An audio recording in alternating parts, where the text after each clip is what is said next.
morning everyone, especially to Sir Marvin F. Purungan. This is my video recorded demonstration in EPP. Magandang umaga mga bata. Maaari ba kayong tumayo para sa ating panalangin? Amen. Ngayon ay may papakita ko sa inyong panuntunan sa silid-aralan gamit ang acronym ng salitang rules. Una is respeto sa bawat isa. Pangalawa, unawaing mabuti ang instruksyon. Pangatlo, laging magtaas ng kamay kung may nais sabihin. Pang-apat, epektibong lumahok sa talakayan. At ang panghuli ay sumunod sa patakaran. Naiintindihan niyo ba mga bata? Mabuti. So ngayon ay magbalik-aral tayo. So sino ang nakakaalala kung ano ang ating tinalakay nung nakaraang araw? Magaling. Ang ating tinalakay ay tungkol sa pag-aalaga ng hayop. Ngayon, bago natin simulan ang ating talakayan, basahin muna natin ang ating layunin sa pag-aaral ngayong umaga. Una ay masasabi ang mga kagamitan sa paglilinis at pag-aayos sa sarili. Pangalawa, na ipapakita ang wastong paraan ng paggamit ng mga kagamitan sa sarili. At ang panghuli ay matutukoy ang mga kagamitan kung pansarili o pampamilya. Mga bata, tingnan natin at suriing mabuti ang mga kagamitan sa paglilinis ng katawan na nasa larawan. Unang larawan, ano ang nakikita nyo? Tama, ito ay suklay, toothbrush, toothpaste, nail cutter, sabon at towel. Magaling mga bata. Ano sa palagay niyo, bakit natin kailangan maging malinis at maayos sa ating pangangatawan? Magaling, para tayo ay laging malinis, iwas sa sakit at mamago palagi. So ngayon mga bata, alin dito ang ginagamit niyo araw-araw? At alin din dito ang ginagamit nyo sa isang beses sa isang linggo? Okay? Tuwalya at bimpo, toothpaste at toothbrush, suklay at shampoo. At ang ginagamit nyo naman sa isang beses sa isang linggo ay nail cutter. Tama mga bata. So ang pansariling kalinisan ay di lamang nakadagdag ng pagiging kaakit-akit, at ito ay isang kagawiang nakatutulong din upang maiwasan ang sakit. Naintindihan niyo ba mga bata? Magaling. So dapat kailangan nating isaisip na kailangan natin maging malinis at maayos. May mga kagamitan na dapat natin gamitin para sa ating sarili lamang. At may mga kagamitang maaari ring gamitin ng iba pang kasapi ng pamilya. So naiintindihan niyo ba mga bata? Magaling.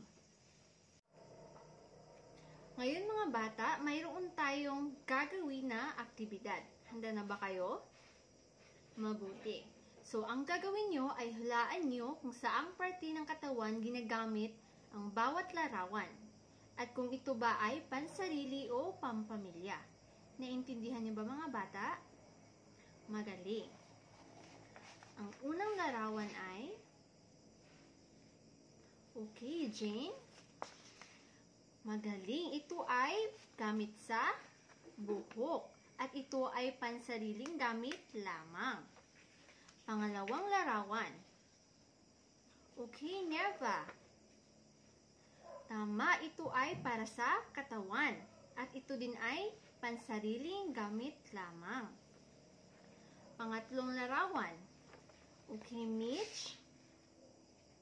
Tama, ito ay gamit sa ngipin.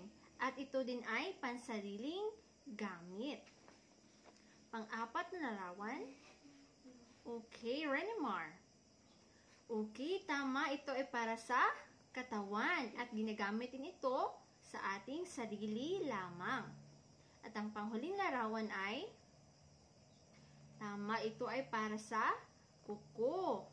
Ito ay nail cutter.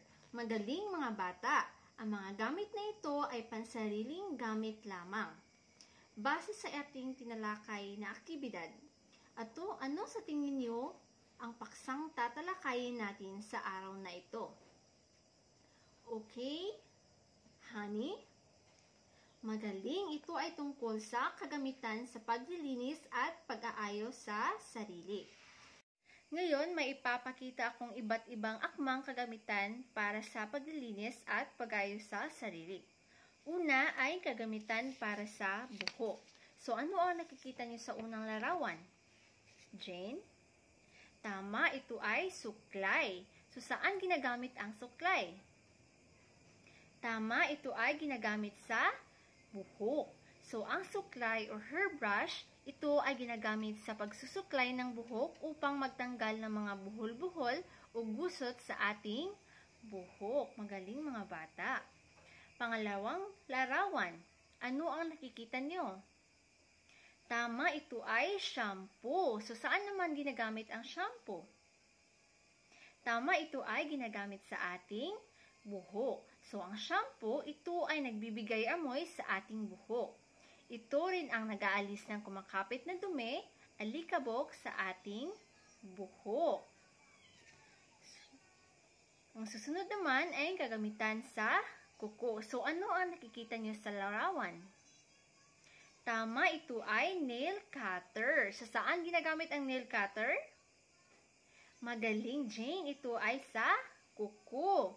So, ang paggupit ng kuko o nail cutter, ito ay ginagamit sa pagpuputol ng kuko o sa ating kamay o paa. Tama, mga bata. Ang susunod naman ay kagamitan para sa bibig at sa ngipin. Ano ang nakikita niyo sa larawan? Tama, Idel. Ito ay sipilyo at toothpaste. So, saan ginagamit ang sipilyo at toothpaste? Tama, ito ay para sa ating ngipin. So, bakit natin kailangang magsipilyo araw-araw?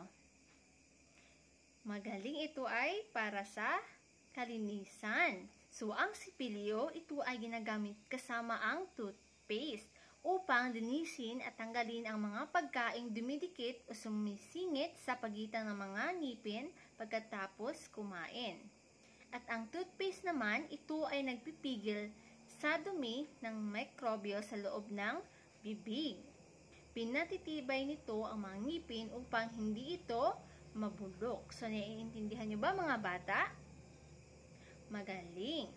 So, ang susunod naman ay kagamitan para sa katawan. So, ano ang nakikita niyo sa larawan? Tama, ito ay sabon. So, saan ginagamit ang sabon? Okay, tama. Ito ay para sa katawan. So, bakit natin ginagamit ang sabon sa ating sarili? Okay, Jane? Tama, ito ay para malinis ang ating katawan at mabango at malayo sa sakit. So, ang sabong pampaligo, ito ay nag-aalis ng dumi at libag sa katawan. At ito din ay nagbibigay bango o amoy sa buong katawan natin. So, naiintindihan niyo ba mga bata? Magaling. So, ang pangalawang larawan, ano ang nakikita niyo? Tama, ito ay tuwalya at bimpo. So, saan natin ginagamit ang tuwalya at bimpo? Tama, para sa ating katawan din. So, ang bimpo, ito ay kinukuskos o ginagamit sa katawan natin upang maalis ang libag sa ating katawan. So, ang tuwalya naman, ito ay ginagamit na pamunas sa buong katawan pagkatapos maligo. So, naintindihan niyo ba mga bata? Magaling. So, ngayon, may maikling kwento tayong babasahin. So, ang tema nito ay ang kwento ng kalinisan. Handa na ba kayo? Okay, mabuti. So, ang gagawin niyo lang mga bata ay makinig. Si teacher na lang ang magbabasa ng kwento. Isang araw sa silid-aralan ng Grade 4 Sampaguita, nagkaroon ng di inasahang pagsabog ng kulay. Hindi dahil sa pintura, kundi dahil sa mga kagamitan sa paglilinis at pag-aayos ng sarili na ginagamit bilang inspirasyon sa isang proyekto sa pag-aaral. pinag-aaralan ng mga bata ang iba't ibang uri ng sabon, shampoo, at suklay hindi lang bilang mga gamit sa pang-araw-araw, kundi bilang mga materyales na may iba't ibang komposisyon, texture, at gamit. Sa science, pinag-aaralan nila ang kimikal na komposisyon ng mga sabon at kung paano ito nagkakaalis ng dumi. Sa math naman, kinukwenta nila ang dami ng tubig na ginagamit sa pagligo at pagtitipid ng tubig. So, sa art naman, gumagawa sila ng mga likhang sining na gamit ang mga recycled na bote ng shampoo at sabon. Sa Filipino naman, sumusulat sila ng mga tula at kwento tungkol sa kahalagahan ng kalinisan. At sa edukasyon sa pagpapakatao, natutunan nila ang pagpapahalaga sa sarili at sa kalusugan. Ang simpleng proyekto tungkol sa mga kagamitan sa paglilinis at pag-aayos ng sarili ay naging isang integrasyon ng iba't ibang asignatura na nagpapakita kung paano ang mga pang-araw-araw na bagay na may malalim na koneksyon sa iba't ibang larangan ng pag-aaral.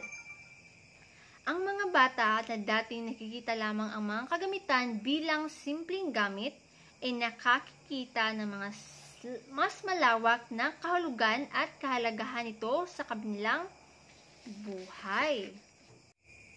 Naiintindihan niyo ba mga bata? Magaling! So, ang ating tinalakay ngayong araw ay may konektado sa iba't ibang asignatura. So, ngayon mga bata, ngayong alam niyo na ang ating tinalakay ngayong araw ay may mga tanong ako. So, ano-anong mga kagamitan sa paglilinis at pag-aayos sa sarili? Ito ay mga suklay, shampoo, bimpo, tuwalya, sabon at nail cutter. So, ano ang mga mangyayari kung hindi tayo maliligo at mag-aayos sa sarili araw-araw? Magaling!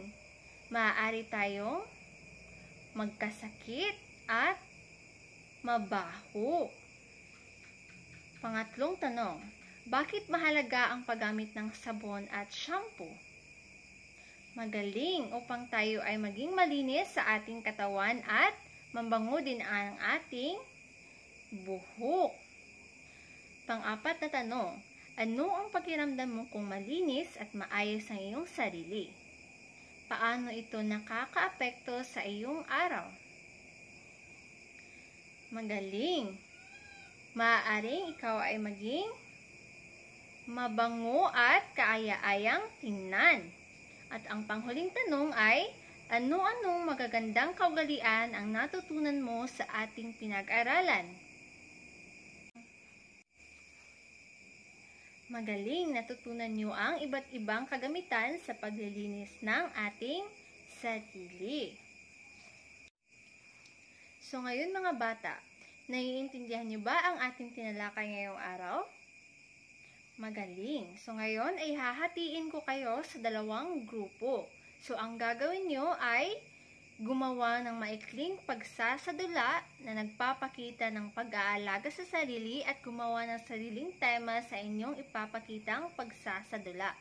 So bago niyo gawin ang inyong mga gawain, narito ang ating pamantayan sa pagsasadula. Una, pag-unawa sa paksa, 15 points.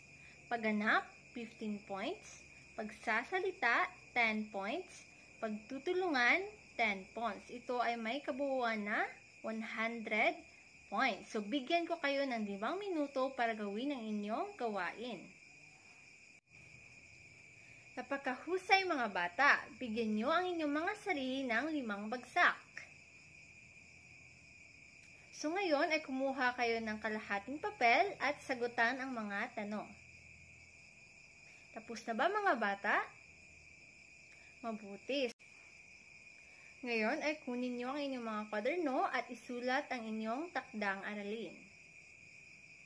Tapos na ba mga bata? Magaling! At dito nagtatapos ang ating aralin sa araw na ito. Goodbye!